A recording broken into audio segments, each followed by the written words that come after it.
Jazakallah. Nothing worth in life comes easy. Success requires hard work, sweat, and determination.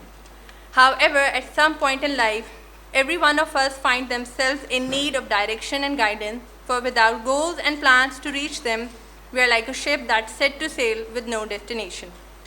Today, RIFAO has organized a guidance session on PLAB and UK Foundation for students who aspire to pursue this in future after graduation.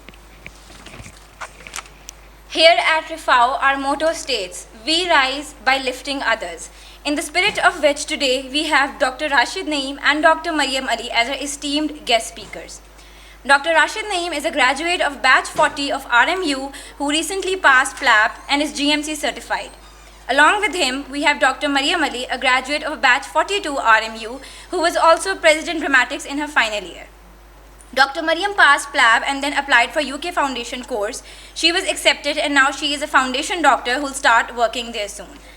Both of you, thank you so much for your time. We are very pleased to have you here. Without further ado, we would like to invite Dr. Rashid Naeem to share with us his experience, knowledge, and allow us to benefit from his time here.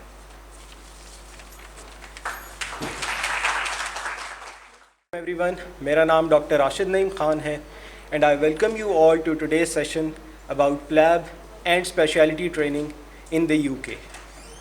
Before we start, मैं आप सबको आज appreciate करना चाहता हूँ कि आप आज इस गर्मी में, इन हालात में, इन प्रोटेस्ट से निकल के, इस ट्रैफिक में से निकल कर यहाँ पर आए हैं।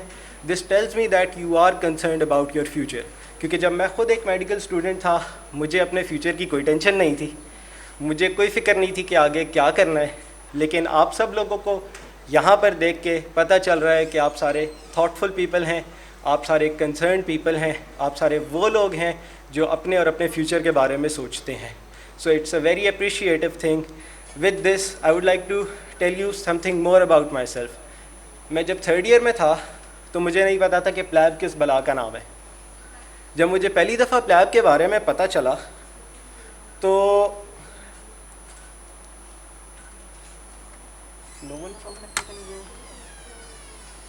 जब मुझे पहली बार प्लैब के बारे में पता चला तो मुझे ये नहीं पता था कि प्लैब के बारे में फ़र्दर इन्फॉर्मेशन कहाँ से आएगी।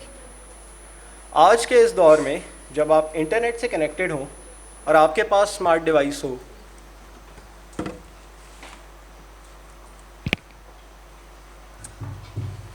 आज के इस दौर में अगर आप इंटरनेट से कनेक्टेड हैं और आपके पास एक स्मार्ट डिवाइस है लेकिन आपके पास इंफॉर्मेशन नहीं है, तो आप लोग खसारे में हैं।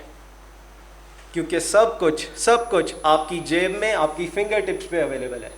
लेकिन इस पॉइंट पे आपको ये नहीं पता होता कि आपने ये इन्फॉर्मेशन लेनी कहाँ से है। So the most important thing about today's session will be in the next very 2 slides, जिनमें ये लिखा हुआ है कि आप लोगों ने इन्फॉर्मेशन कहाँ से लेनी है। अगर आप सब लोग ये 2 स्लाइड्स आज अपने साथ अपने घर ले जाएं तो मैं समझूंगा कि आप लोग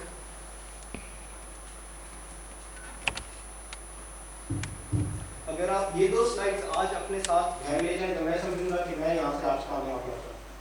ठीक है, इन 2 स्लाइड्स को हम देखते हैं इन अ व्हाइल। उससे पहले आप सब मुझे ये बताएं, आप सबको मेरी आवाज़ आ रही है? जिसको मेरी आवाज़ आ रही है हाथ खड़ा करें। एक्सीलेंट, आप मुझे फर्स्ट ईयर और सेकंड ईयर से कौन लोगे? हाथ खड़ा करें। Good, thank you. 3rd year और 4th ईयर से कौन लोग हैं? Okay, thank you. और फाइनल ईयर से कौन लोग हैं?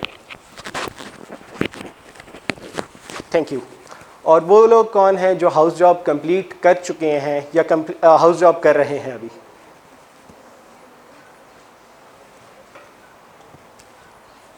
सो almost all of us here except 1 person, यहाँ पे सारे मेडिकल स्टूडेंट्स हैं। ऐसा ही है? ऐसा ही है? ठीक है। तो मुझे ये बताएं, आप सब में से कितने लोगों को पता है कि PMDC क्या था या पाकिस्तान मेडिकल कमीशन क्या चीज़ है? किस किस को पता है कि PMC क्या है? GMC के बारे में किसको पता है? जनरल मेडिकल काउंसिल क्या चीज़ है? Okay, thank you. तो इसके साथ हम शुरू करेंगे। जो मैं आपको कह रहा था कि आज के दौर में अगर आपके पास इंफॉर्मेशन नहीं है तो आप खसारे में हैं। लेकिन ये नहीं पता होता कि इन्फॉर्मेशन कहाँ से मिलेगी। अगर ये पता चल जाए और आप अपने आप को मोटिवेट कर लें, आप अपने आप को पुश कर लें, तो आपके पास सारी इन्फॉर्मेशन आ जाएगी विदाउट एनी डिफ़िकल्टी। आपने you have to push yourself. कोई आपका हाथ पकड़ के आपको इन्फॉर्मेशन के पास नहीं लेके जाएगा।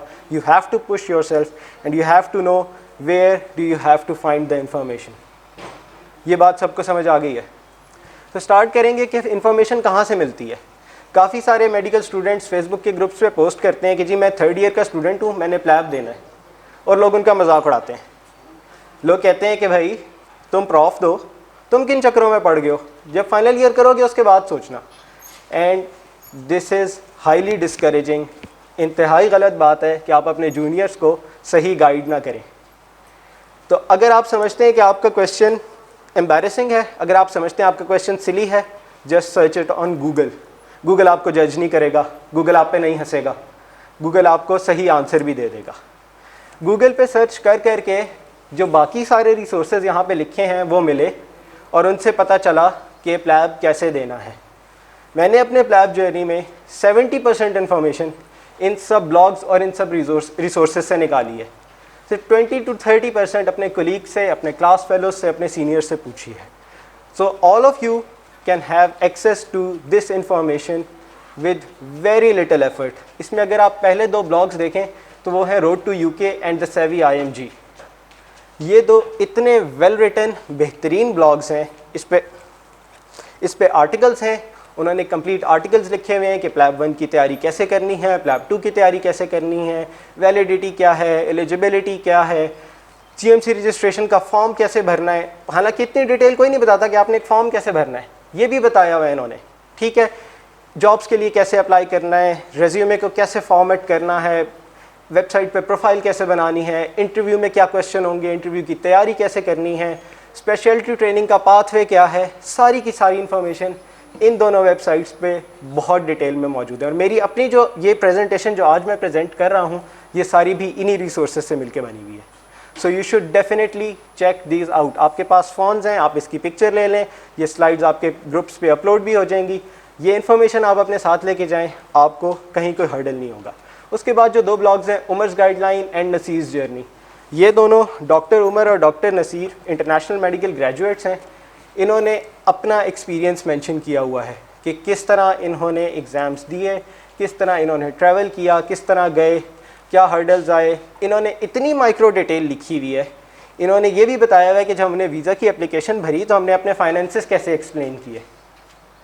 इन्होंने एक एक चीज़ इस सब में मेंशन्ड है। You just have to go there and read it. तो अगर आप इन ब्लॉग्स पे जाएंगे तो आपको बहुत ज़्यादा डिटेल मिलेगी। उसके बाद आते हैं डॉक्टर राजा अदनान अहमद। इनका फेसबुक पे पेज है और यूट्यूब पे चैनल है। All of you should definitely check out his YouTube channel. Doctor Raja Adnan Ahmed consultant psychiatrist हैं जो कि यूके में NHS में काम कर रहे हैं काफ़ी अरसे से। इनके यूट्यूब चैनल पे डिफरेंट वेबिनार्स होते हैं जिसमें ये डिफरेंट स्पेशलिटी के लोगों को अपने पास बुलाते हैं, रेजिडेंट्स को भी और कंसल्टेंट्स को भी, जो कि IMGs होते हैं, और उनसे पूछते हैं कि आपने कैसे अप्लाई किया, क्या हर्डल्स थे, क्या एक्सपीरियंस था, और उस एक्सपीरियंस से हम लोगों के लिए सीखने को बहुत कुछ है। तो I would definitely recommend you कि आप ये देखें। मैंने आप सबसे पूछा था कि GMC क्या होता है और बहुत कम लोगों ने हाथ खड़े किए। जिस तरह पाकिस्तान में पाकिस्तान मेडिकल कमीशन है या Pakistan medical and dental council होती थी जो कि डॉक्टर्स को रजिस्टर करती थी, डॉक्टर्स को रेगुलेट करती है और डॉक्टर्स के मिसकंडक्ट को रेगुलेट करती है, इसी तरह यूके में जो गवर्निंग बॉडी है वो है GMC या फिर general medical council. It is very important to know कि आपने जितने एग्ज़ाम देने हैं वो सारे के सारे GMC रेगुलेट कर रहा है। अगर आपको ये बात समझ आ गई तो you should definitely go to the GMC website. Exam से रिलेटेड जितनी अपडेट्स हैं वो सारी की सारी इनकी वेबसाइट पे मौजूद हैं। उसके बाद OET की वेबसाइट है, इसके बारे में मज़ीद डिटेल में हम बात करेंगे। आजकल के दौर में पिछले 1.5 साल से जितनी ख्वारी कोविड ने करवाई है वो शायद भी पहले किसी ने करवाई हो। तो कोविड से रिलेटेड इन्फॉर्मेशन अगर आप गूगल पे लिखें कोविड प्लैब GMC तो आपको एक पेज मिलेगा, Covid information for PLAB candidates. इसमें कोविड से रिलेटेड जितनी भी चेंजेस हैं सारी की सारी आती हैं।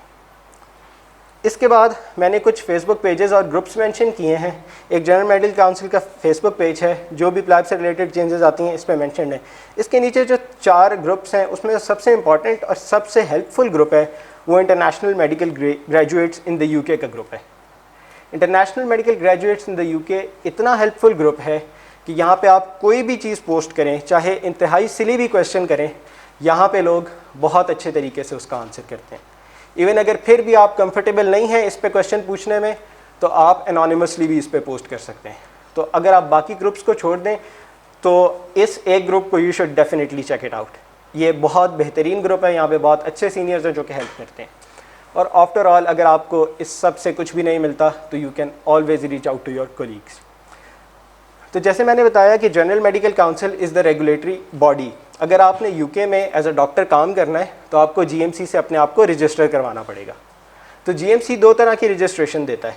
पहली रजिस्ट्रेशन वो होती है कि अगर आपने MBBS के बाद हाउस जॉब की हुई है तो वो आपको फुल रजिस्ट्रेशन देगा। इसका मतलब है कि आपको हाउस जॉब की यूके में ज़रूरत नहीं है और आप वहाँ पे रेजिडेंसी में ट्रेनिंग स्टार्ट कर सकते हैं या non training job medical officer की जॉब कर सकते हैं, जो यहाँ पे मेडिकल ऑफिसर के नाम से जानी जाती है।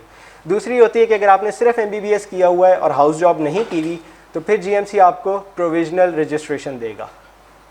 उसके लिए आपको वहाँ पे जाके हाउस जॉब करनी पड़ेगी। वहाँ पे जो हाउस जॉब होती है उसको foundation ear training, house job जो होती है उसको फाउंडेशन ईयर ट्रेनिंग कहते हैं, और फाउंडेशन ईयर ट्रेनिंग यूके में 2 साल की होती है। पाकिस्तान में हाउस जॉब 1 साल की होती है, लेकिन यूके में फाउंडेशन ईयर ट्रेनिंग 2 साल की होती है, ठीक है। लेकिन अगर आपने पाकिस्तान से हाउस जॉब की हुई है और आप जाते हैं तो आपको फिर भी फुल रजिस्ट्रेशन मिलती है, आपको वहाँ पे जाके एक एक्स्ट्रा साल नहीं लगाना पड़ता, रिक्वायरमेंट नहीं है। लगाते क्यों हैं लोग, इस बारे में फर्दर जो है वो हम डिस्कस करेंगे। अब अगर आपने जीएमसी रजिस्ट्रेशन लेनी है तो आपने क्या करना है, आपने एमबीबीएस करना है, उसके बाद आपने एक लैंग्वेज एग्ज़ाम देना है जो कि या तो आइल्स है या ओईटी है। जब आप आइल्स या ओईटी दे देंगे then you will be eligible for PLAB 1। आप ऐसा नहीं कर सकते कि आप आइल्स या ओईटी ना दें, आप सोचें कि मैं बाद में दे दूंगा, मैं प्लैब 1 पहले देता हूँ। नहीं, प्लैब 1 आप नहीं दे सकते जब तक आपका आइल्स या ओईटी पास नहीं होता। आइल्स या ओईटी पास होने के बाद आप प्लैब 1 देंगे, और वंस अगेन जब तक आपका प्लैब 1 पास नहीं होता आप प्लैब 2 नहीं दे सकते। जब आप ये 3 मेजर स्टेप्स कर लेंगे, एक लैंग्वेज एग्ज़ाम का, एक प्लैब 1 का और एक प्लैब 2 का, ये 3 मेजर स्टेप्स आपके हो गए तो you are eligible for registration in the GMC. और अगर आप जीएमसी रजिस्टर हो गए तो फिर आप डॉक्टरी प्रैक्टिस कर सकते हैं इन द यूके। ये बात सबको समझ आ गई है? ये बात सबको समझ आ गई है? ओके। इसमें जो आखिर में मैंने एक बात लिखी है वो लिखी है एनएलई की वजह से। आखिर में मैंने लिखा है पीएमसी और PMDC registration is not required for GMC registration. तो अगर आप एनएलई से तंग हैं, नहीं देना चाहते, या पाकिस्तान की हाउस जॉब से ओवरऑल तंग है तो भाग जाओ। It's as simple as that. ये नहीं रिक्वायर्ड जीएमसी के लिए। तो सबसे पहले आते हैं लैंग्वेज एग्ज़ाम्स पे। लैंग्वेज एग्ज़ाम्स में 2 एग्ज़ाम्स हैं, आइल्स और ओईटी। आइल्स के बारे में मैं ज़्यादा डिटेल में बात नहीं करूँगा क्योंकि आइल्स का पास रेट डॉक्टर्स के लिए इतना अच्छा नहीं है। 4 टेस्टिंग एरियाज़ होते हैं, रीडिंग, राइटिंग, स्पीकिंग और लिसनिंग। चारों में आपने इंडिविजुअल 7.0 का स्कोर लेना होता है, बैंड स्कोर लेना होता है, और ओवरऑल 7.5 लेना होता है। किसी एक में 7 से कम यानी 6.5 आ गया तो आपका पूरा टेस्ट फेल हो जाता है, यू हैव टू रीअपियर। मैंने खुद जब फर्स्ट टाइम आइल्स दिया था मेरा राइटिंग में 6.5 आ गया था, so I had to reappear in the whole test. आपने सिर्फ राइटिंग नहीं रिपीट करना होता, पूरा टेस्ट रिपीट करना होता है।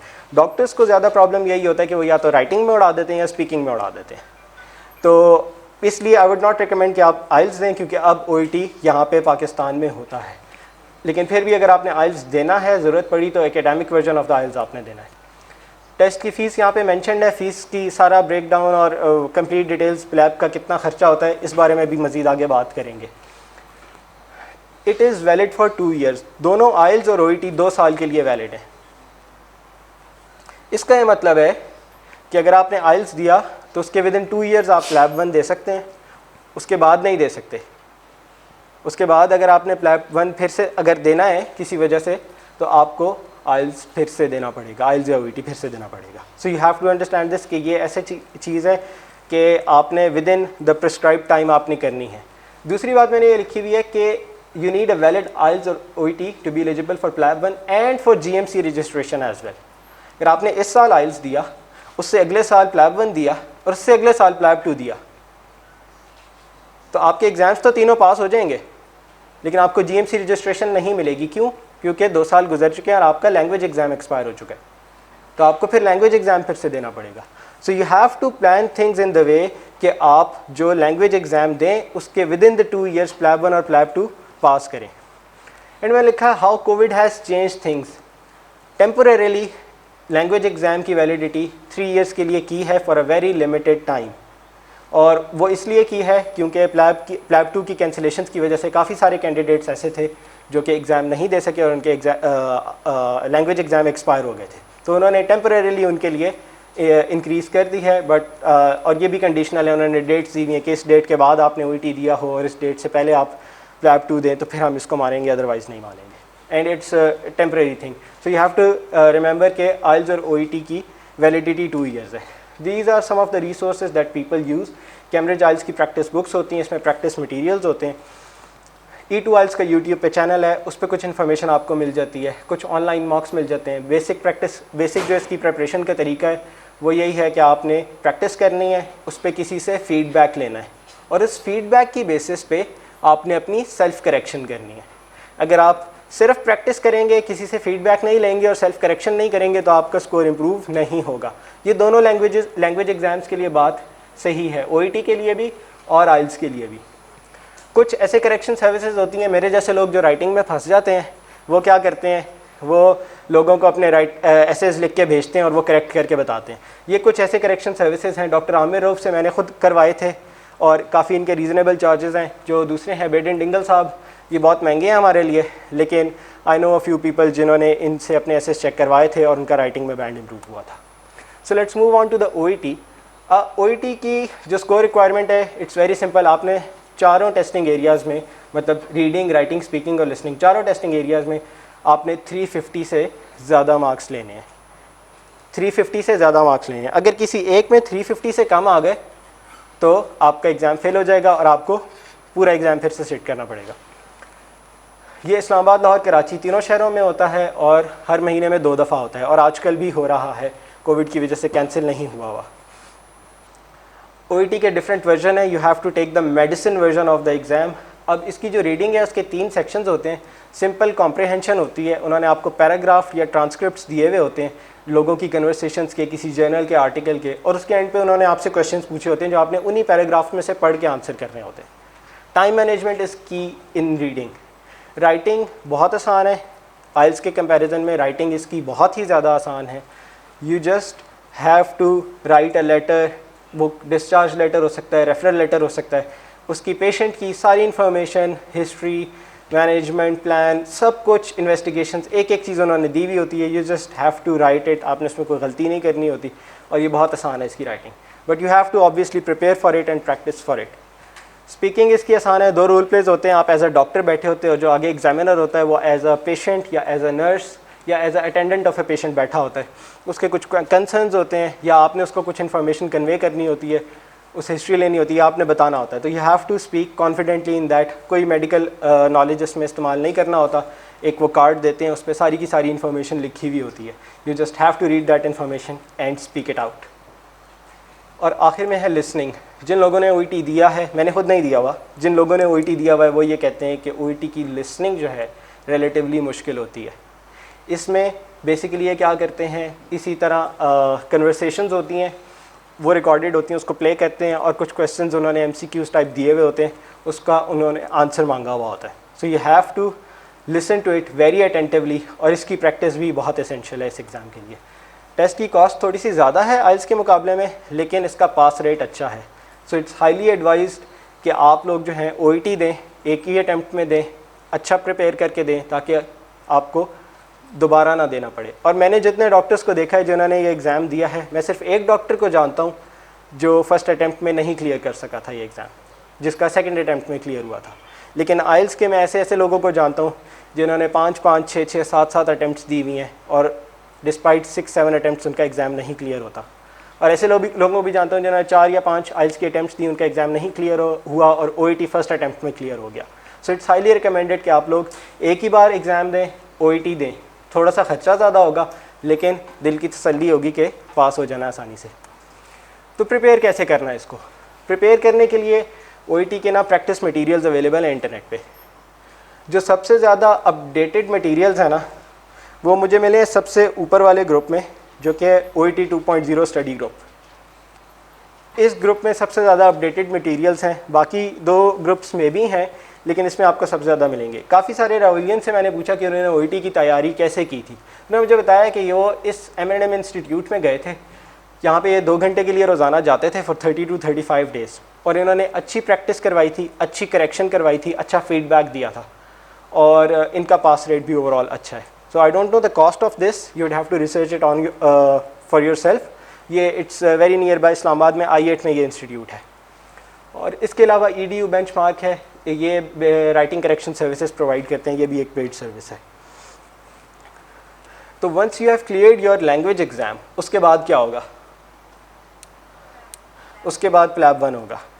लेकिन प्लैब 1 के मैंने सेकंड पॉइंट ये लिखा हुआ है कि you can sit PLAB 1 after passing your primary medical qualification. तो अनलाइक USMLE, अगर आप एक मेडिकल स्टूडेंट हैं तो आप प्लैब 1 नहीं दे सकते। अनलाइक USMLE, अगर आप एक मेडिकल स्टूडेंट हैं तो आप प्लैब 1 नहीं दे सकते। तो अगर आप as a medical student PLAB, तो तब तक क्या करें? क्या करें? आइल्स OET दे देंगे, लेकिन जब तक प्लैब 1 और प्लैब 2 की बारी आएगी वो एक्सपायर हो जाएगा। क्या करें तब तक? ये मैं सबसे आखिरी स्लाइड में बताऊंगा, ठीक है? अगर ना बताया तो मुझे याद कराना, ये मैं सबसे आखिरी स्लाइड में बताऊंगा। So about PLAB one is the easiest exam of your life. इतना आसान एग्ज़ाम मैंने आज तक कभी नहीं दिया, इतना आसान एग्ज़ाम मैंने आज तक कभी नहीं दिया।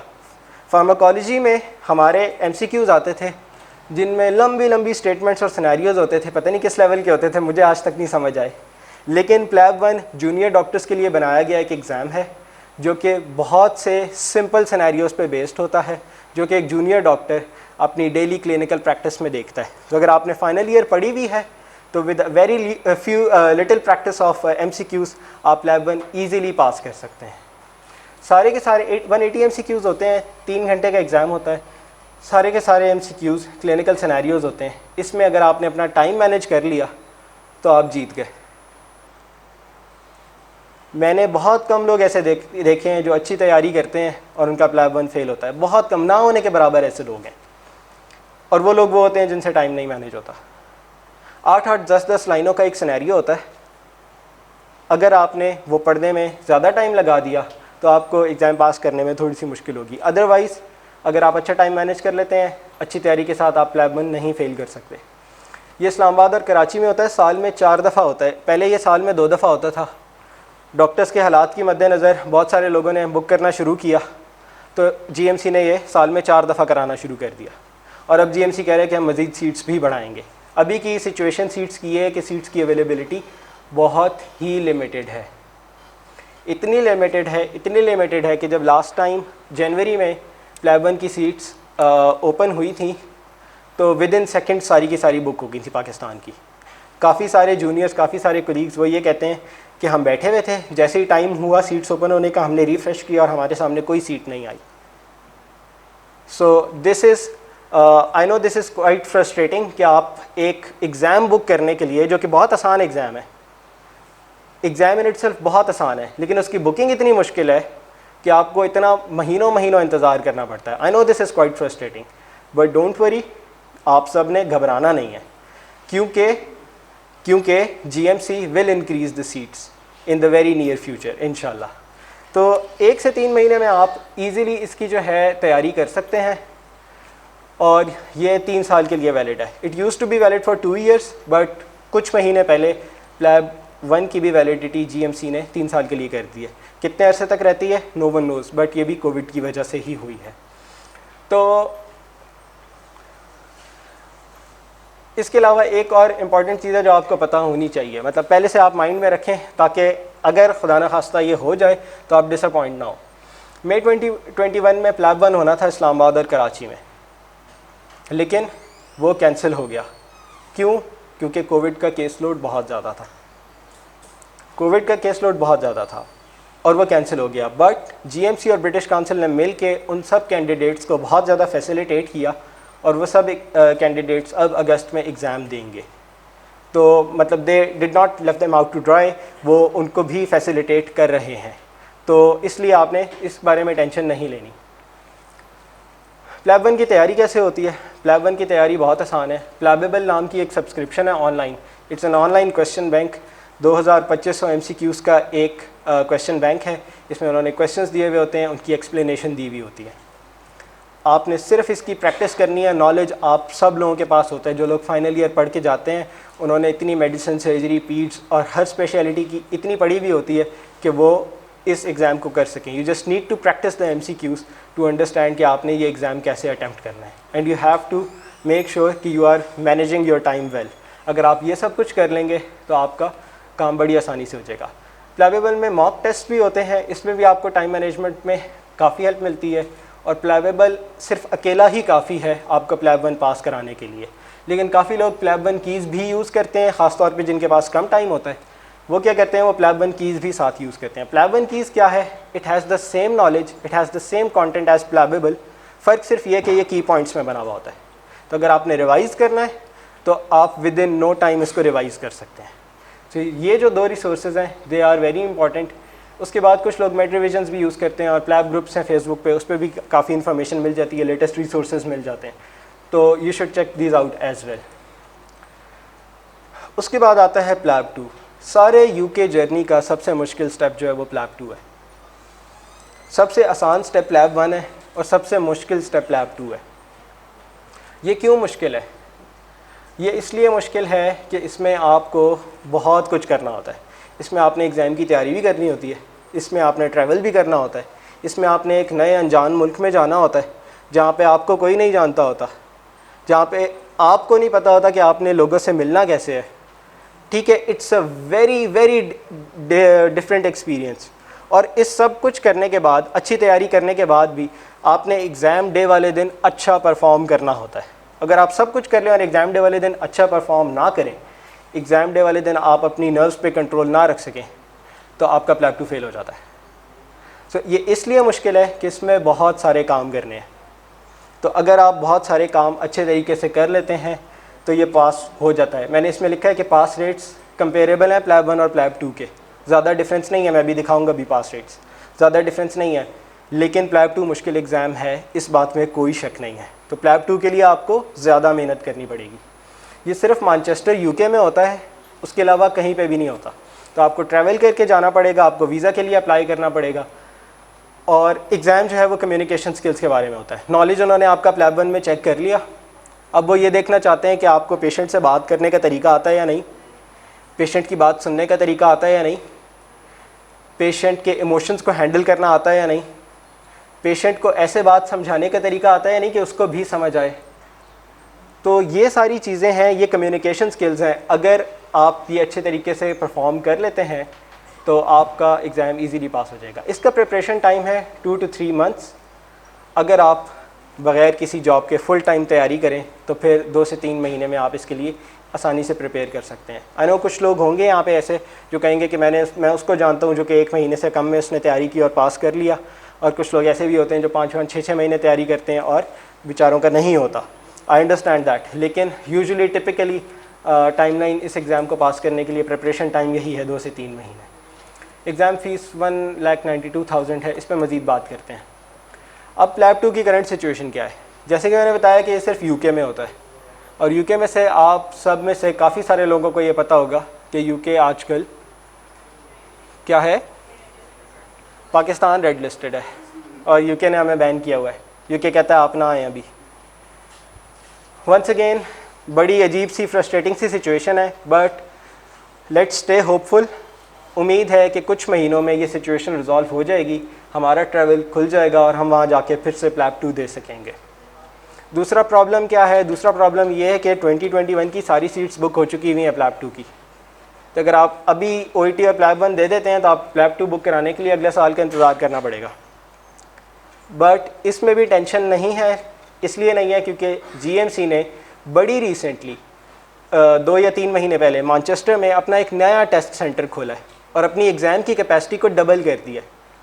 उनके पास डॉक्टर्स की इतनी शदीद शॉर्टेज है कि they want more people to take the exam and they want more people to come to their country.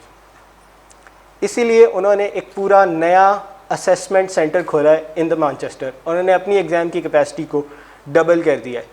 तो प्लैब 2 की सीट्स की अवेलेबिलिटी का hopefully in a few months कोई इशू नहीं होगा। सीट्स भी अवेलेबल होंगी और इंशाल्लाह पाकिस्तान भी जैसे ही रेड लिस्ट से निकलता है या वैक्सीन के साथ अगर ट्रैवल करने की इजाज़त मिलती है तो hopefully we will be able to travel. अब इसका एग्ज़ाम स्ट्रक्चर क्या है? एग्ज़ाम में होता क्या है? एग्ज़ाम में OSPE होती है। OSPE का सबको पता है? OSPE होती है। OSPE में 16 स्टेशन होते हैं, 2 रेस्ट स्टेशन होते हैं। हर स्टेशन 8 मिनट का होता है। 8 मिनट स्टार्ट होने से पहले आपको 1.5 मिनट दिया जाता है जिसमें आप सिनेरियो पढ़ सकते हैं। So you read the scenario in 1.5 minute और उसके बाद you go in the room in the station and then you perform. What do you have to perform? You have to do a consultation. आपके सामने एक patient बैठा होता है, basically एक सिमुलेटर, एक एक्टर होता है जो कि पेशेंट होता है, एंड आपने उससे हिस्ट्री लेनी होती है। आपने उसे बताना होता है कि मैं आपका क्या एग्जामिनेशन करूँगा। अगर कोई मैनिकिन पड़ा है तो उस पर आपने एग्जामिनेशन परफॉर्म भी करना है। अगर कोई प्रोसीजर वाला स्टेशन है उस पर आपने प्रोसीजर परफॉर्म करनी है, ठीक है। और उसके बाद आपने उसको बताना है कि भाई तुम्हें प्रॉब्लम क्या है, डायग्नोसिस क्या है, उसको सिंपल वर्ड्स में एक्सप्लेन करना है and you have to make sure कि वो भी समझ रहा है कि क्या बात है। और उसके बाद आपने उसको उसका ट्रीटमेंट बताना होता है कि how will you manage him.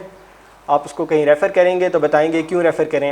एक एक चीज़ आपने इतनी डिटेल में उसको बतानी होती है कि वो समझ आ जाए उसको। कोई मेडिकल टर्मिनोलॉजीज़ नहीं यूज़ करनी होती ऐसी कि जो पेशेंट को समझ ना आए, लेकिन आपने पेशेंट को एक एक चीज़ डिटेल में बतानी होती है। आई नो दिस साउंड्स डिफ़िकल्ट, अगर ये डिफ़िकल्ट है तो इसका पास रेट अच्छा क्यों है? कोई तो चीज़ होगी ना जो इस एग्ज़ाम को ईजी भी बनाती होगी। It's very simple.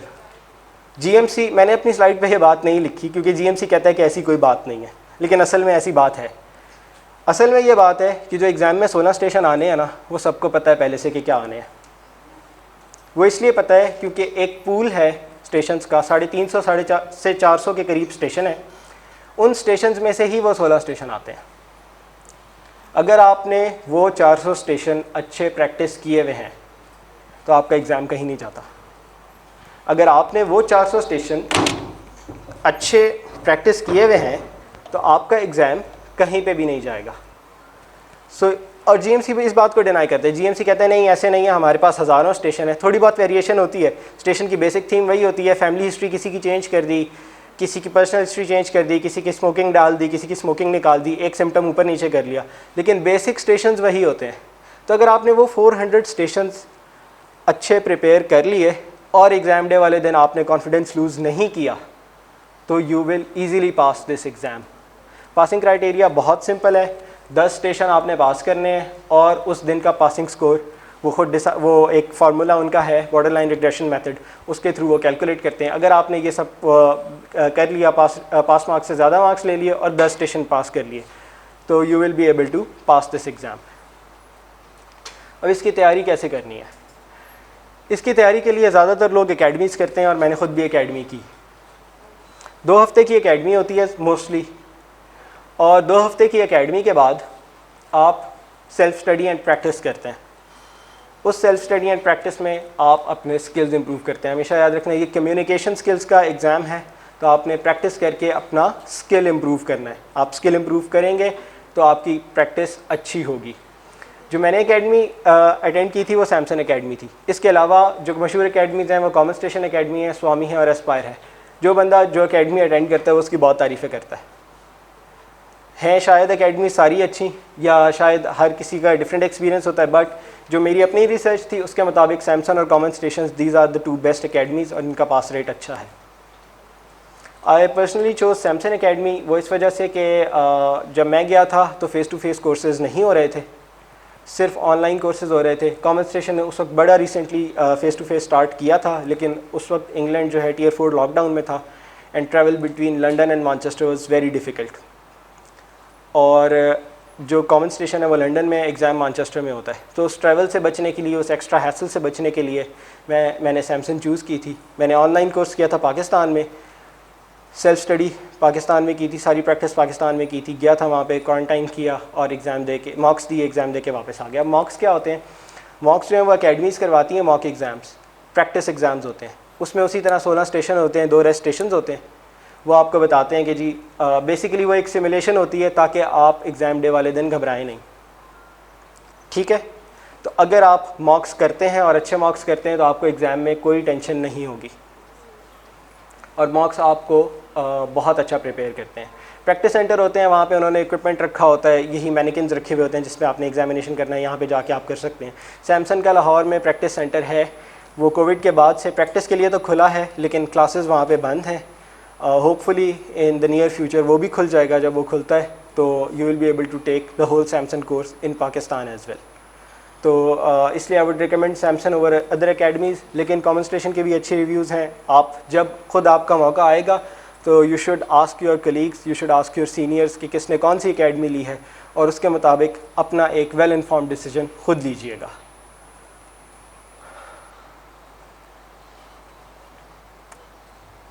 अब पास रेट्स अगर देखें प्लैब 2 के, तो आप देखेंगे 2020 में 66% लोगों ने ये एग्ज़ाम पास किया। इसका मतलब ये है कि अगर 3 लोगों ने ये एग्ज़ाम दिया तो उनमें से 2 लोग पास हो गए हैं, एक बेचारा नहीं हुआ। और अगर आप प्लैब 1 का पास रेट देखें तो इट इज़ 69%, ज़्यादा डिफरेंस नहीं है। ऑल्दो एग्ज़ाम मुश्किल है but it is high chance कि अगर आप प्लैब 1 पास करके प्लैब 2 अटैम्प्ट करने गए हैं तो काफ़ी चांसेस हैं कि आपका पास हो जाएगा. You just have to be prepared well and you have to stay confident on the exam day. ये सारा कुछ करने के बाद आपने MBBS कर लिया, लैंग्वेज एग्ज़ाम कर लिया, प्लैब 1 और प्लैब 2 कर लिया, तो you are eligible for GMC registration.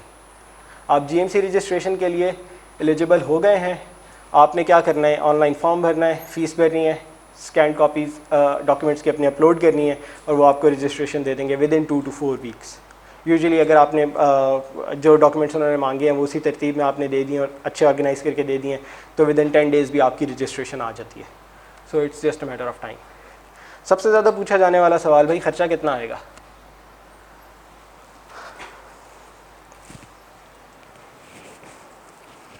ये नज़र आ रहा है सबको? पीछे वालों को नज़र आ रहा है? ये क्लियर नहीं है.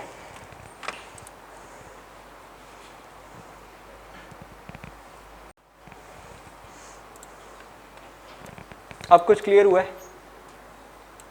अब पीछे वालों को नज़र आ रहा है? पीछे वालों, ओके गुड. तो सबसे पहले आइल्स और OET का जो बोल्ड इसमें हुई हुई है ना, मैंने वो ऐड किए हैं टोटल में. तो मैंने सिर्फ OET की कॉस्ट ऐड की, आइल्स की नहीं की. 70,000 का आपका OET होता है.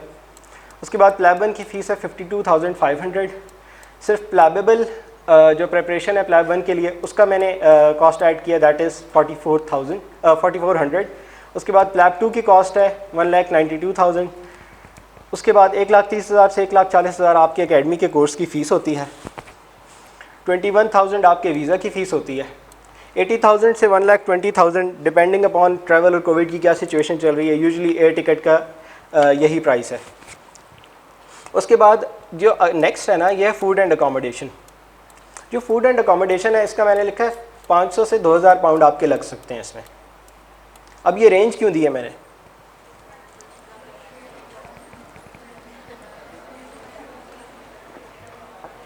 रेंज क्यों दिया मैंने? डिपेंड करता है आप कहाँ रहते हैं, कितने दिन के लिए रहते हैं. अगर आप वहाँ जाते हैं, लैंड करते हैं, अगले दिन एग्ज़ाम देते हैं और वापस आ जाते हैं, ऑब्वियसली आपका 500 पाउंड भी खर्चा नहीं होगा. लेकिन अगर आप वहाँ जाते हैं, एकेडमी करते हैं 2 हफ्ते एकेडमी करने के बाद आप 2 महीने वहीं पे प्रैक्टिस करते हैं, 15 दिन और स्टे करते हैं मॉक्स के लिए, उसके बाद एग्ज़ाम देते हैं, तो आप 3 महीने रहेंगे, शायद आपका 2,000 पाउंड या 3,000 पाउंड खर्चा है. ठीक है. सो इट ऑल डिपेंड्स कि आप अपना किस तरह ट्रैवल प्लान करते हैं, किस तरह चीज़ें प्लान करते हैं. अगर आप यहाँ लाहौर जाके कोर्स लेते हैं तो लाहौर में रहने का ख़र्चा बहुत कम है. लंदन में जाके कोर्स लेते हैं, लंदन में रहने का ख़र्चा बहुत ज़्यादा है. तो इट ऑल डिपेंड्स कि आप कहाँ कोर्स करते हैं, कितने अरसे के लिए जाते हैं.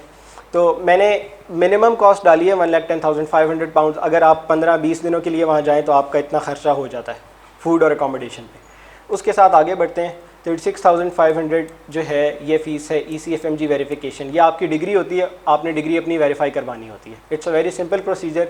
रोड टू UK और सेविया IMG पे बड़ी डिटेल में लिखा हुआ है कैसे करानी है. इस पर मैं कोई मज़ीद डिटेल में बात नहीं करूँगा. ठीक है.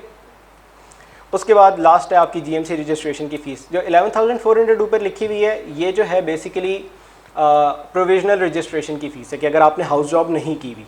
लेकिन अगर आपने पाकिस्तान से हाउस जॉब की हुई है तो you will pay the full registration fees, वो है 34,400. तो टोटल कितना हो गया? ये कितना हो गया पीछे वालों? गुड. तो मिनिमम 7 लाख. जब मैं 4th ईयर में था ना तो ये था 4 लाख. ये आज से कितने सही OET दिया हुआ है, प्लैब 1 दिया हुआ है, तो आपको AKT नहीं देना पड़ेगा. You will just take the step 2 of UKMLA which is CPSA, clinical and professional skills assessment. तो अगर आपने प्लैब 2 भी दिया हुआ है तो फिर आपको UKMLA नहीं देना पड़ेगा. तो अभी का प्लान ये है कि 2024 में ये दोनों एग्ज़ाम्स इम्प्लीमेंट होंगे, लेकिन होंगे या नहीं होंगे ये सिर्फ टाइम बताएगा. Both of the new exams will be similar to the counterpart PLAB exams. तो इसलिए टेंशन नहीं लेनी, ये नहीं सोचना कि कहीं ये ना हो आप में से सिर्फ 4th ईयर और फाइनल ईयर वाले 2024 से पहले प्लैब दे सकेंगे. ऐसा ही है. जो 1st, 2nd, 3rd ईयर वाले हैं उन्होंने ये नहीं सोचना कहीं ये ना हो कि हम प्लैब 1 दे दें और फिर जो है एकदम से UKMLA आ जाए और वही हो जाए जो PMC कर रहा है. ठीक है. इसकी टेंशन नहीं लेनी आप लोगों ने, वो आपको इस तरह नहीं छोड़ेंगे. अब होता क्या है, जब एक UK का मेडिकल ग्रेजुएट, ये सबको नज़र आ रहा है, पीछे वालों को आ रहा है? ओके। तो जब आप यूके में MBBS करते हैं, अपनी प्राइमरी मेडिकल स्कूल की डिग्री कंप्लीट करते हैं, तो आप 2 साल की क्या करते हैं? 2 साल की फाउंडेशन ईयर करते हैं। उसको कहते हैं FY1 और FY2, ठीक है? उसको क्या कहते हैं? FY1 and FY2। FY1 और FY2 करने के बाद आप स्पेशलिटी ट्रेनिंग के लिए अप्लाई करते हैं, स्पेशलाइजेशन के लिए अप्लाई करते हैं। तो स्पेशलाइजेशन के लिए अप्लाई करने के 2-3 तरीके हैं, इस पर मज़ीद बात करेंगे। हम लोग जो पाकिस्तान से MBBS करके, हाउस जॉब करके, प्लैब दे के जाते हैं, वो इस पाथवे में इस जगह पे एंटर होते हैं। किस जगह पे एंटर होते हैं? जहाँ पे फाउंडेशन ईयर 2 कंप्लीट की हुई होती है। उनका ग्रेजुएशन के बाद 2 साल का एक्सपीरियंस होता है, हमारा सिर्फ 1 साल का होता है, ठीक है? प्रॉब्लम कहाँ पे आता है? प्रॉब्लम ये आता है कि NHS सिस्टम हमारे सिस्टम से बहुत फ़र्क है, तो हमें उस सिस्टम की समझ नहीं होती, तो हम डायरेक्ट ट्रेनिंग में छलांग मार रहे हैं अगर, तो हम गिर जाते हैं। तो उसका तरीका उन्होंने क्या निकाला है? उसका तरीका ये निकाला है कि हम FY2 लेवल पे एक नॉन ट्रेनिंग जॉब करते हैं। इस बात का क्या मतलब है? इस बात का ये मतलब है कि आप मेडिकल ऑफिसर की जॉब करेंगे, FY2 लेवल की जॉब करेंगे, सिर्फ इसलिए कि आपको उनका सिस्टम समझ आ जाए, सिर्फ इसलिए कि आपको उनका सिस्टम समझ। आप पे कोई वो नहीं है रेगुलेशन कि आपने हाउस जॉब का दूसरा साल वहाँ जाके कंप्लीट करना है। It is one of the very wide spread confusion जो काफ़ी सारे मेडिकल स्टूडेंट्स में और यंग डॉक्टर्स में होती है कि वो समझते हैं कि हमें वहाँ जाके हाउस जॉब का दूसरा साल पूरा करना पड़ेगा। कोई रिक्वायरमेंट नहीं है, आपको फुल लाइसेंस मिलता है, आप डायरेक्ट ट्रेनिंग में भी जा सकते हैं अगर आप जाना चाहें और डॉक्यूमेंटेशन की रिक्वायरमेंट पूरी करें। आप सिर्फ FY2 लेवल जॉब इसलिए करते हैं कि आपको उनका सिस्टम समझ आ जाए, और वो ज़रूरी नहीं है कि आप साल करें। कुछ लोग 6 महीने करते हैं, कुछ लोग 5 महीने करते हैं, कुछ लोग 3 महीने करते हैं, ये करनी होती हैं, और उसके बाद आप स्पेशलिटी ट्रेनिंग में जा सकते हैं। तो स्पेशलिटी ट्रेनिंग में जाने के लिए ट्रेनिंग में जाने के 2-3 तरीके हैं। डिफरेंट स्पेशलिटीज़ हैं, हर स्पेशलिटी का एक कंपटीशन रेशो होता है, उस पर बात करते हैं थोड़ी सी। तो 2-3 जो है ना ट्रेनिंग प्रोग्राम्स के स्ट्रक्चर हैं यूके में। 2-3 ट्रेनिंग प्रोग्राम्स हैं यूके में। एक की होती हैं कि अनकपल्ड स्पेशलिटीज़ होती हैं। अनकपल्ड का ये मतलब है कि आप FY2 मतलब फुल रजिस्ट्रेशन के बाद आप एक दफ़ा उसकी इंडक्शन में बैठते हैं। 8 साल की ट्रेनिंग होती है और 8 साल में आपको फिर से इंडक्शन में बैठना नहीं पड़ता। 1 ईयर से 8 ईयर तक कंप्लीट चलती है। ये ये रन थ्रू है। रन थ्रू स्पेशलिटीज़ वो होती हैं जिसमें आप एक ही दफ़ा इंडक्शन में बैठते हैं। आपने कोई एक ही दफ़ा इंडक्शन में बैठने के बाद आपकी कॉन्टीन्यूटी में ये ट्रेनिंग चलती है।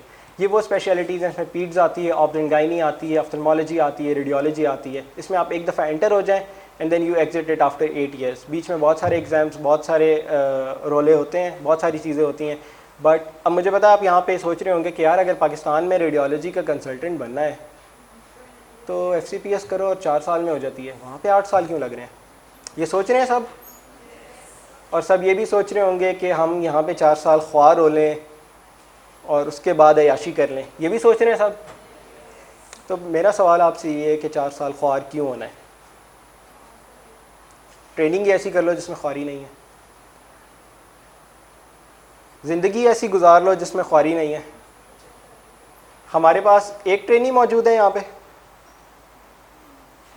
2 ट्रेनिंग्स मौजूद हैं, एक पीडियाट्रिक्स के और एक पीडियाट्रिक सर्जरी के। तो अगर आप यूके में ट्रेनिंग करते हैं तो आपको 48 आवर्स अ वीक ड्यूटी करनी होती है। आपको पैसे डिफरेंट मिलते हैं, आपको लाइफस्टाइल डिफरेंट मिलता है, और at the end of the day जो आपको डिग्री मिलती है उसकी वर्थ डिफरेंट होती है। यहाँ पे क्या हालात हैं? यहाँ पे जो लोग बैठे हैं आप उनसे पूछ सकते हैं। ठीक है, ठीक है, ठीक है, ठीक है। मैं इसलिए इन हालात को बखूबी जानता हूँ क्योंकि आज से 6 महीने पहले मैं भी एक ट्रेनिंग प्रोग्राम में था। I was working 80-90 hours a week, और बड़ी ख्वारी वाली ट्रेनिंग है। हालांकि सब कहते हैं एनेस्थीसिया वाले बहुत चिल करते हैं, लेकिन नहीं, बहुत ख्वारी होती थी। तो वंस अगेन आपकी क्वालिटी ऑफ लाइफ बहुत डिफरेंट होती है वहाँ पे। तो अगर 8 साल की ट्रेनिंग है तो ट्रेनिंग सज़ा नहीं होती, वो ट्रेनिंग आपकी डे जॉब होती है और उसी तरह की होती है। तो 8 साल की ट्रेनिंग वर्थ इट इसलिए भी है कि कि 8 साल के बाद जो आपको डिग्री मिलती है उसकी वर्थ कुछ और होती है, और जो 4 साल बाद आपको डिग्री मिलती है उसकी वर्थ कुछ और होती है। बट ऑब्वियसली हमें से कुछ लोग ऐसे होते हैं जो नहीं जा सकते, जिनके पर्सनल सर्कमस्टांसेस ऐसे होते हैं, फैमिली सर्कमस्टांसेस ऐसे होते हैं, फाइनेंशियल सर्कमस्टांसेस ऐसे होते हैं, बहुत सारी चीज़ें ऐसी होती हैं कि वो नहीं जा सकते। तो it's not a bad choice at all if you are planning to stay in Pakistan as well. But अगर भाग सकते हो तो भाग जाओ। तीसरी जो ट्रेनिंग जिसके बारे में मैंने आपको अभी तक नहीं बताया वो जीपी ट्रेनिंग है। पाकिस्तान में आप एमबीबीएस करके, हाउस जॉब करके कहीं पे भी जनरल प्रैक्टिस कर सकते हैं, यूके में नहीं कर सकते, क्योंकि यूके में जनरल प्रैक्टिस एक स्पेशलिटी है। और जनरल जो जीपी स्पेशलिस्ट होते हैं they are one of the highest paid specialist in the UK. बहुत पैसा कमाते हैं और जॉब भी चल होती है, मॉर्निंग जॉब है, वीकेंड्स ऑफ हैं, कोई कॉल्स नहीं है, मज़े हैं। ठीक है, तो it's a very good choice for those people जो यहाँ पाकिस्तान में आके इवेंचुअली अपना बिजनेस सेटअप करना चाहते हैं।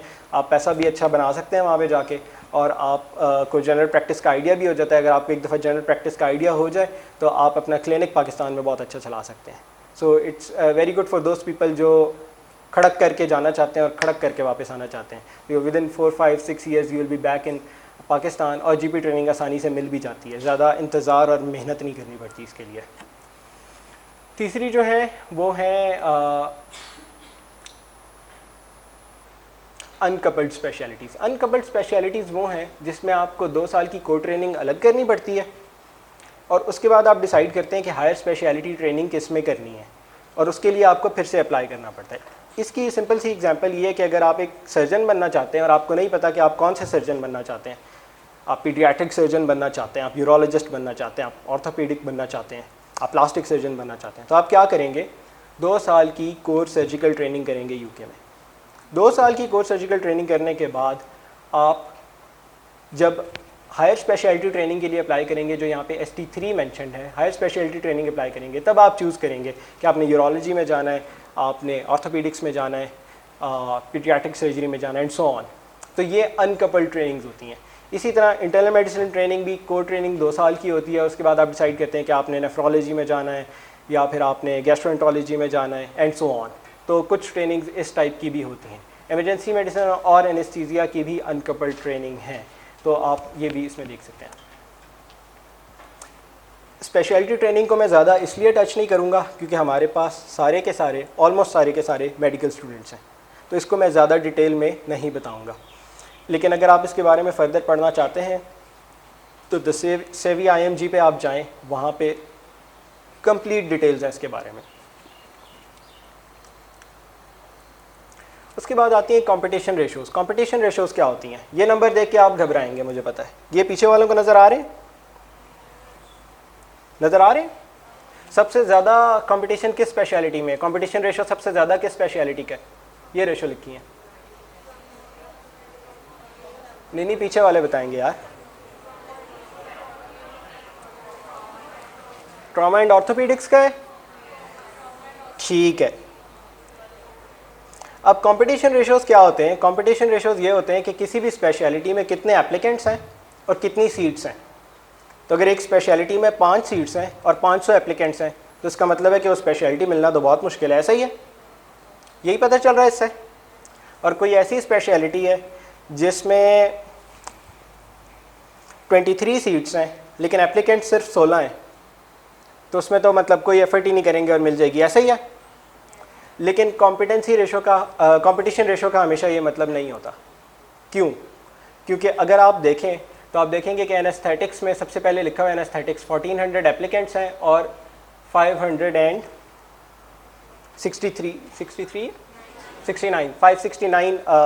सीट्स हैं। इसका मतलब बहुत सारा कंपटीशन है। नहीं, क्यों नहीं है? क्योंकि ये जो 1400 एप्लीकेंट्स हैं ना, इन्होंने बाकी स्पेशलिटीज़ में भी अप्लाई किया हुआ है। अगर आप यहाँ पे देखें इंटरनल मेडिसिन ट्रेनिंग, कितने एप्लीकेंट्स हैं? 2798, ऑलमोस्ट 2800। लेकिन और सीट्स कितनी है? तो इसका ये मतलब है कि इंटरनल मेडिसिन की सारी सीट्स ऑक्यूपाई हो जानी चाहिए, ऐसे ही है। लेकिन हुई नहीं, 10% सीट्स फिर भी रह गई, मतलब 160 सीट्स खाली रह गई 2020 की इंडक्शन में। क्यों खाली रह गई?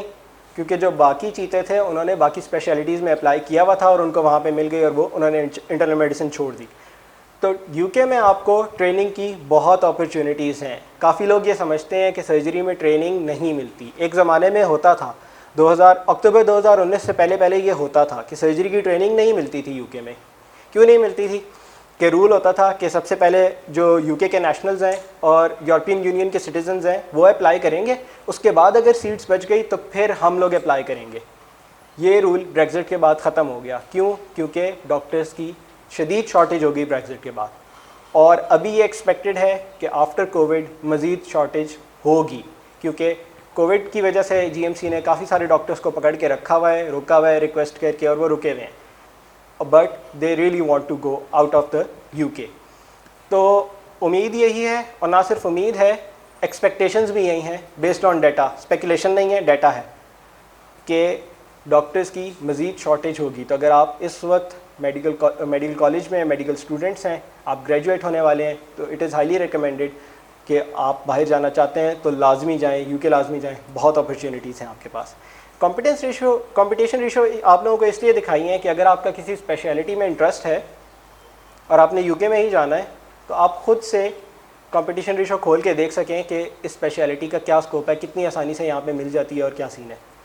आप सेवी IMG पे जाके ये भी देख सकते हैं कि कितने साल की ट्रेनिंग होगी, किस तरह प्रोग्राम होगा, कौन सा एग्ज़ाम कब देना होगा। हर स्पेशलिटी की अपनी रिक्रूटमेंट की वेबसाइट भी है। अगर एनेस्थीसिया किसी ने ढूंढनी है तो लिखेगा गूगल पे एनेस्थीसिया रिक्रूटमेंट यूके, वो एनरो की वेबसाइट आ जाएगी आपके पास। इसी तरह जिस स्पेशलिटी की भी आपने सर्च करनी है आप खुद से सर्च कर सकते हैं, आपको डिटेल्ड इन्फॉर्मेशन मिल जाएगी।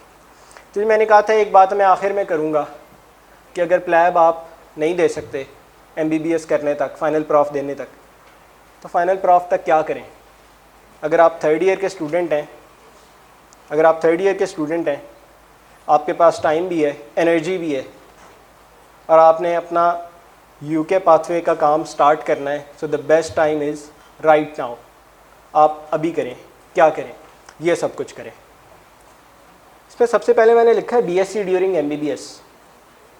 हम लोग हंसते थे कि यार क्या एक फारिग सा अंग्रेज़ी का पर्चा है, वो दे के हमें एक BSc की डिग्री मिल जाती है।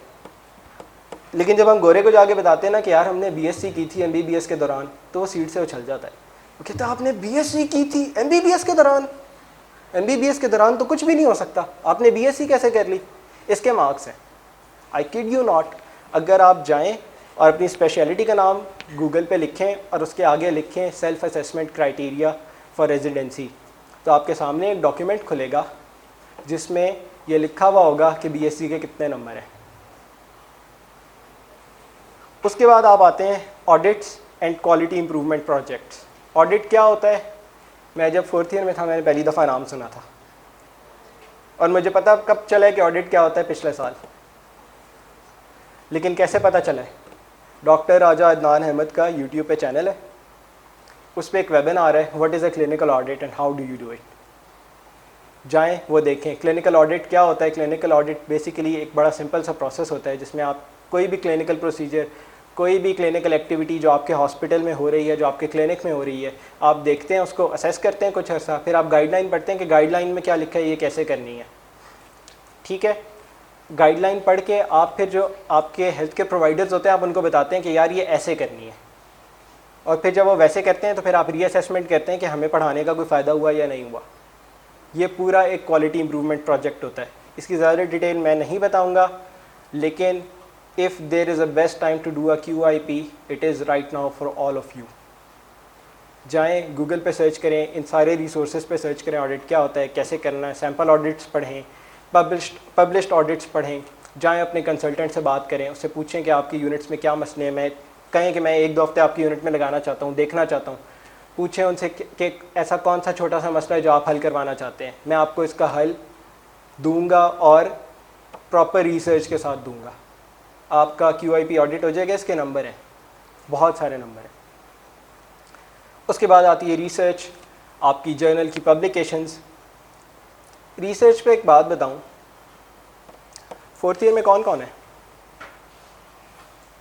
कम्युनिटी मेडिसिन हो चुका हुआ है, हो रहा है। तो कम्युनिटी मेडिसिन की रिसर्च में क्या किया है किसी ने? जिन्होंने हाथ खड़ा किया वो बताएं क्या क्या कर चुके हैं।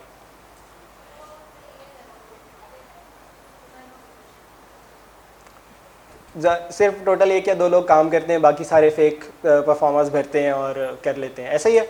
उसका एक सर्टिफिकेट मिलता है, वो सर्टिफिकेट संभाल लेना। जब आप जाके उन्हें बताएंगे कि मैंने रिसर्च में काम किया था और ये उसका सर्टिफिकेट है, वो बहुत खुश होंगे। इसके भी नंबर हैं, ट्रस्ट मी, इसके भी नंबर हैं।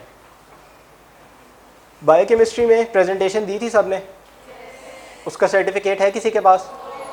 भागें, जो यस कह रहा है वो सबको तरीका बताए कैसे लिया था, और जो इसने नो कहा है वो सारे भागें ओल्ड कैंपस कल और जाके सर्टिफिकेट लेके आए। इसके भी नंबर हैं।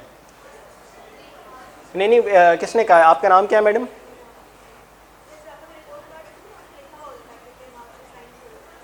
हाँ, बट अगर किसी ने रिपोर्ट कार्ड देखा है तो उस पर मैंशनड है कि आपने प्रेजेंटेशन दी थी और उसके इतने मार्क्स हैं।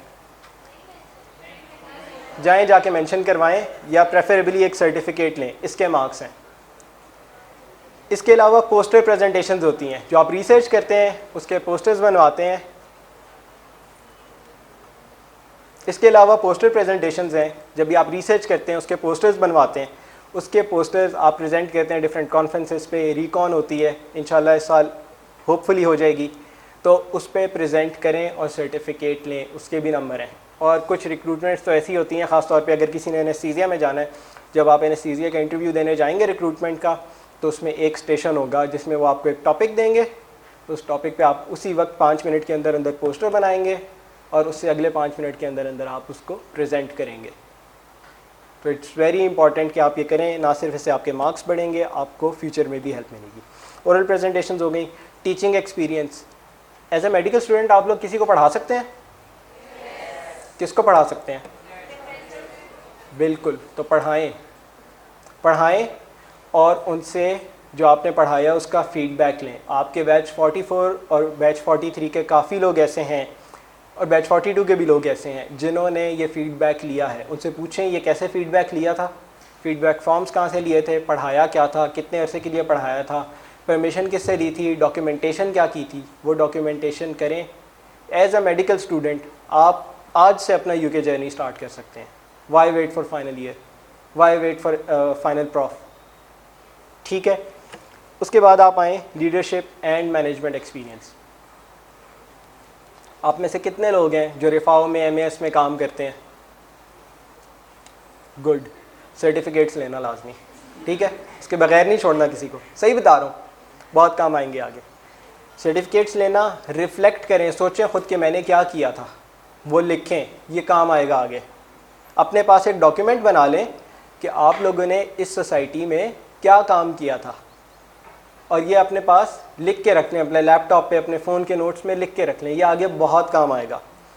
उसके बाद आते हैं कोर्सेज़। कुछ हेल्थ प्रोफेशंस एजुकेशन के कोर्सेज़ होते हैं, कुछ मैनेजमेंट से रिलेटेड कोर्सेज़ होते हैं, कुछ क्वालिटी इंप्रूवमेंट से रिलेटेड कोर्सेज़ होते हैं। ये आई नो मेडिकल स्टूडेंट्स के लेवल के नहीं हैं, लेकिन अगर आपको कोई मिलता है तो मुझे भी बताइएगा और ख़ुद भी कीजिएगा।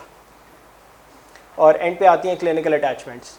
आप में से जितने लोग लैब 2 के लिए यूके जाएंगे, जब मैं गया था तो क्लिनिकल अटैचमेंट्स कोविड की वजह से बंद थी, लेकिन आप में से जितने लोग लैब 2 के लिए यूके जाएंगे, I would highly recommend you कि आप 3-4 महीने पहले, यूके जाने से 3-4 महीने पहले प्लान करें कि आप एग्ज़ाम के फ़ौरन बाद क्लिनिकल अटैचमेंट ज्वाइन करें। कोई 4 to 8 वीक्स की क्लिनिकल अटैचमेंट ज्वाइन करें, वहाँ पे देखें, कुछ अरसा NHS के सिस्टम को ऑब्ज़र्व करें, और 90 के ऑलमोस्ट 100% लोग जो कोई क्लिनिकल अटैचमेंट करते हैं प्री रजिस्ट्रेशन फ़ेज़ में, उनको जॉब नहीं ढूंढनी पड़ती, उनको जॉब खुद से मिल जाती है उसी डिपार्टमेंट में, उसी हॉस्पिटल में जिसमें वो क्लिनिकल अटैचमेंट करते हैं। So it's very important. तो अगर आप मेडिकल स्टूडेंट हैं और आप यूके जाना, using the resources that I gave you in the very first few slides, उनको यूज़ करके आप ये सारे काम करना शुरू करें। जिस स्पेशलिटी में आपने जाना है उसकी रिक्वायरमेंट्स खोल के देखें, उसमें देखें किस चीज़ के कितने नंबर हैं, वो चीज़ें करें। अगर किसी ने एनेस्थीसिया में जाना है, मैं एनेस्थीसिया के इसलिए बता रहा हूँ क्योंकि मैंने रिसर्च ही ज़्यादा एनेस्थीसिया के लिए की भी अपने लिए। तो एनेस्थीसिया के कोर्सेज़ में ACLS, BLS, PEDS, ALS, ये चीज़ें हैं। तो अगर आप वो करेंगे तो उसका आपको फ़ायदा होगा, इस सब के मार्क्स हैं। तो I would highly recommend you कि आज से शुरू करें। मेडिकल स्टूडेंट्स ALS और PEDS ALS कर सकते हैं, और मेरे ख्याल में एनेस्थीसिया के अलावा बाकी भी काफ़ी सारी स्पेशलिटीज़ होंगी जिसमें इसके मार्क्स होंगे। तो you should definitely check out the speciality of your interest, और उसमें आप जाके देखें कि किस चीज़ के कितने मार्क्स हैं। एंड पे एक बहुत ही सिंपल बात है जो बड़ी मुश्किलों से समझ आती है। ये इंतहाई सिंपल बात है, लेकिन जब तक इंसान इसमें से गुज़रता नहीं है ना, जब तक इंसान पे ख़ुद नहीं होती, नहीं समझ आती। मैं कल अपने एक दोस्त से कह रहा था कि आज से 2 साल पहले मैंने सोचा था कि मैं 6 महीने में यूके आऊँगा। मैं आज भी यही सोच रहा हूँ कि मैं 6 महीने में यूके आऊँगा। क्यों? कोविड सिचुएशन है, कोई समझ नहीं आ रही क्या होगा, 6 महीने बाद क्या होना है, क्या नहीं होना, और कोई पता नहीं है कि फ्यूचर में क्या होना है। But at the end of the day एक प्लान अल्लाह का होता है जो कि बहुत बेहतरीन प्लान होता है। आपको उसकी बेहतरीन नज़र नहीं आती पहले, लेकिन आपको वक्त बताता है कि आपके लिए सबसे बेहतरीन प्लान वही था जो अल्लाह ने आपके लिए चूज़ किया। So just trust in him. Delays हो रहे हैं, मसले आ रहे हैं, आने दें। मसले बड़े नहीं हैं, वो बड़ा है।